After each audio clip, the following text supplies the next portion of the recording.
नमस्कार दोस्तों, मेरा नाम है टैक्स आचार्य सिट जी और आज बात करने वाले हैं रेंट पे लगने वाले आरसीएम के बारे में। जी हाँ दोस्तों, आपका अकाउंटेंट, आपका टैक्स प्रोफेशनल, आपका सीए आपको बोल रहा है कि अक्टूबर 2024 के बाद से जो भी रेंट आप पे कर रहे हैं अपने अनरजिस्टर्ड लैंडलॉर्ड को, उसके ऊपर में आपको आरसीएम पे करना है। इसका मतलब क्या हुआ? इसका मतलब ये हुआ दोस्तों कि मान लीजिए आपका जो सप्लायर ऑफ सर्विस है, यानी इस केस में आपका जो लैंडलॉर्ड है जो आपको रेंटिंग की सर्विस प्रोवाइड कर रहा है, उस लैंडलॉर्ड का कोई जीएसटी रजिस्ट्रेशन नहीं है, क्योंकि उसका जीएसटी का बेसिक एग्जेंशन लिमिट से नीचे आ रहा होगा।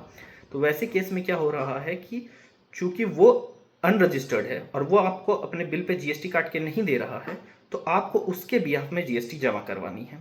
मतलब 1 लाख रुपए का रेंट जब आप अपने सप्लायर को ट्रांसफर करेंगे, तो उसके ऊपर में 18,000 रुपए का जीएसटी आरसीएम के अंदर में आपको अपने जीएसटीआर 3B में कैश के रूप में जमा करना होगा, यानी 18,000 रुपए का टैक्स आपको जमा करना होगा। तो क्या ये 18,000 रुपये आपका नुकसान हो गया? नहीं, ऐसा नहीं है।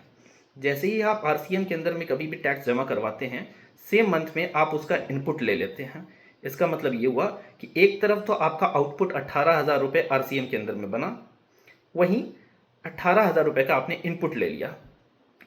इस पूरे कार्यक्रम के अंदर में आपका वर्किंग कैपिटल 18,000 रुपये से कम हो गया। इसका मतलब आपके बैंक से, आपके कैश से 18,000 रुपये तो घट जाएंगे, लेकिन आपके पास ओवरऑल कोई नुकसान नहीं होगा, क्योंकि आपके क्रेडिट लेजर में, आईटीसी लेजर में, जीएसटी के जो आईटीसी लेजर होता है उसमें 18,000 रुपये जाके जुड़ जाते हैं। तो दोस्तों, 8 अक्टूबर 2024 को नोटिफिकेशन नंबर 9/2024 से सरकार ने ये बात कहा है कि अगर कोई अनरजिस्टर्ड पर्सन कोई भी कमर्शियल प्रॉपर्टी देता है और आप एक रजिस्टर्ड पर्सन होकर उसका सर्विसेज लेते हैं, तो आपको आरसीएम भरना पड़ेगा।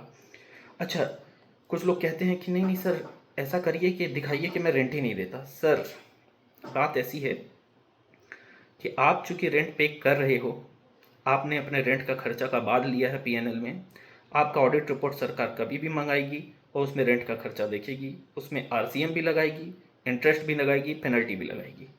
इसलिए मेरा एडवाइस यही रहेगा कि आप जो भी रेंट पे कर रहे हो, अगर आपका सप्लायर आपको जीएसटी रजिस्टर्ड होने के कारण आपके ऊपर जीएसटी चार्ज करके नहीं दे रहा है, तो वैसे केस में आप खुद से आरसीएम भर दीजिए और उसका इनपुट ले लीजिए। Thank you.